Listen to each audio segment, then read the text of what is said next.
EDO 2020. We sympathize with President Buhari as im go endorse Ize-Iyamu. Na Crusoe Osagie na im talk this one.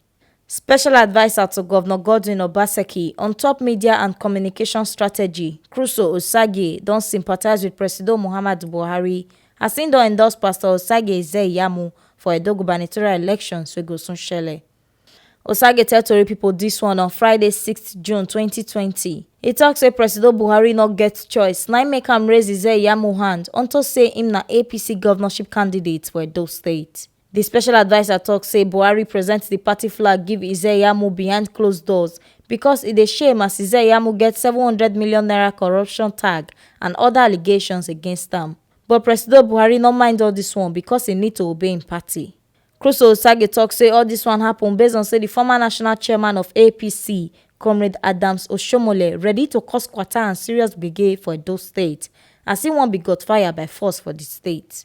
Una go sabi say Ize-Iyamu dey undergo trial for money laundering of 700 million naira and the matter dey before Honourable Justice J.M. Umar for Federal High Court wey dey Benin City, Edo State, with suit number FHC/BE21C/2016. Na Economic and Financial Crimes Commission (EFCC) na im file the case as dem prefer 8-count charge on top Osagie Ize-Iyamu and dem tok say im carry illegal receipts take carry public funds of 700 million naira for 2015 general elections. And dis one no follow for the provision of EFCC Act and Money Laundering Prohibition Act. APC governorship candidate Pastor Osagie Ize-Iyamu next court date na October 15, 2020. Make una sabi say na the special adviser to Governor Godwin Obaseki on top media and communication strategy, Crusoe Osagie, na im yarn all this story.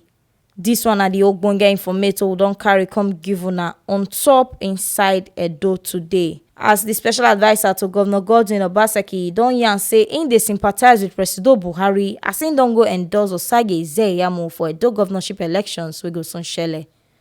Make una sabi say na TMC TV na im carry dis ogbonge update come give una. My name na Edo Gogo Edoleyi.